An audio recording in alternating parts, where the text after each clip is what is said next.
Hi, I'm Helena Cobban. I'm the CEO of both Just World Books, a book publishing company, and Just World Educational, an educational nonprofit based in Charlottesville, Virginia. I'm really happy that I'm here today with Daniel Demeter, who is the author of this fine book, Lens on Syria, a photographic tour of its ancient and modern culture.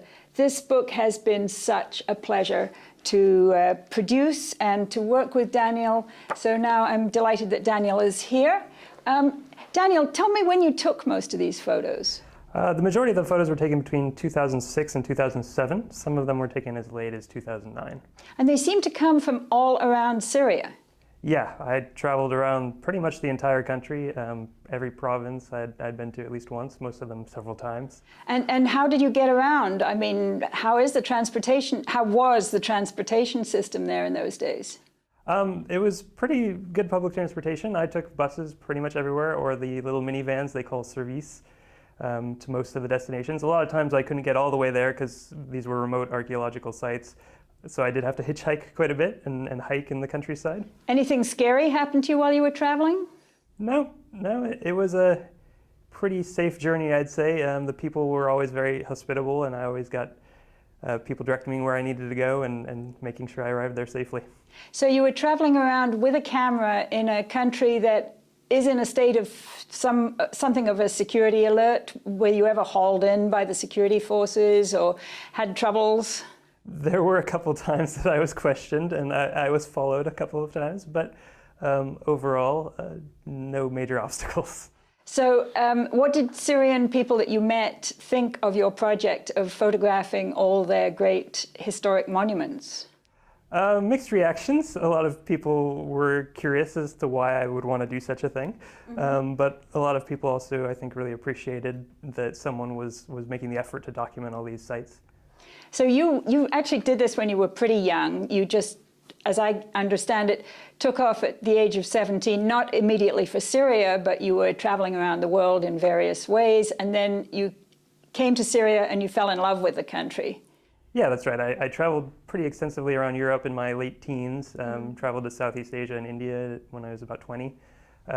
Syria was part of a longer trip that I had planned to go overland from Egypt to China through the Middle East and Central Asia.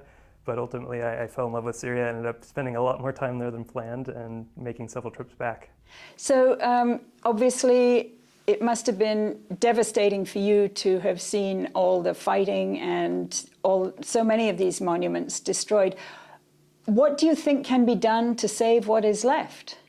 Yeah, it's been really tragic to witness what's been happening in Syria, and a lot of close friends of mine have suffered pretty traumatically. Ultimately, I think ending hostilities as quickly as possible is the necessary solution, not promoting violence on either side, no escalation of arming this group or that group on either side.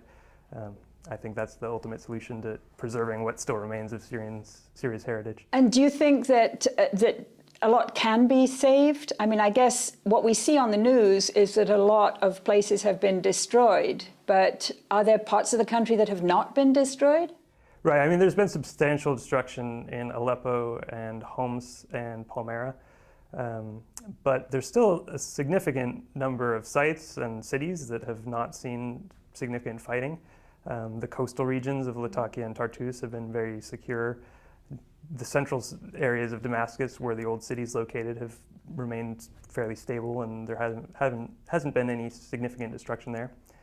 The southern province of Sueda has been safe. The city of Hama has been largely secure. So there's still a lot that has not been damaged, and there's a lot that has been damaged but moderately, and what remains should be preserved. So you had, I guess, originally been taking these photos with the idea that it could be a guidebook for this wave of tourists who would go and visit the country. Are you hoping that it can still be a guidebook for tourists in the near future, or is that not realistic? Well, that was my initial intention. There wasn't any really thorough, comprehensive guide to Syria's sites, especially in an online format. So my initial intention was to create a website to help people traveling there. Unfortunately, it's become more of a historical record of what was. But there's, again, still a lot of sites that have been preserved and can be restored. So I hope that someday these photos and my website will serve the purpose of guiding people who want to visit the country. That's great. Thank you so much. Thank you.